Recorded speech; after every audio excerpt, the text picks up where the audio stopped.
ఒక చిన్న సూర్యకాంతితో నిండిన గ్రామంలో అములు అనే చిన్న పాప ఉండేది. ఆమెకు అత్యంత స్నేహితురాలు చిట్టి అనే చిన్న పశుపిల్ల. చిట్టి పుట్టిన నాటి నుండి అములు ఆమె మెడలో గులాబీ రంగు రిబ్బన్ కట్టి "నువ్వు నా అక్కవు" అని గుసగుసలాడింది. ప్రతి ఉదయం వారు పచ్చని పొలాల్లో పరిగెత్తుతూ సీతాకోకచిలుకలను తరుముతూ వారిద్దరికే అర్థమయ్యే రహస్యాలను పంచుకునేవారు. కాని ఒక వేసవిలో వర్షాలు కురవలేదు, పొలాలు గోధుమ రంగులోకి మారాయి. ఆకలి ప్రతి ఇంటి గుమ్మని చేరుకుంది. అములు యొక్క తండ్రి చిట్టిని అమ్మాలని నిర్ణయించాడు.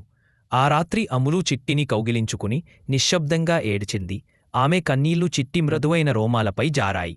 ప్రభాతంలో అములు చిట్టిని తీసుకుని నది ఒడ్డుకు పరుగెత్తింది. ఇసుకపై మోకాళ్లపై కూర్చుని "నేను వాళ్లను ఆపలేను చిట్టి, కాని నేను నిన్ను ఎప్పటికీ ప్రేమిస్తాను" అని చప్పున చెప్పింది. వారు తిరిగి వచ్చినప్పుడు అద్భుతం జరిగింది. అములు యొక్క విరిగిన హృదయాన్ని చూసిన గ్రామస్థులు కుటుంబానికి సహాయం చేయడానికి ధనం, ధాన్యం ఇచ్చారు. అములు చిట్టిని అంతగా కౌగిలించుకుని ఆమె చేతుల్లో పశుపిల్ల గుండె మ్రోగడం అనుభూతి.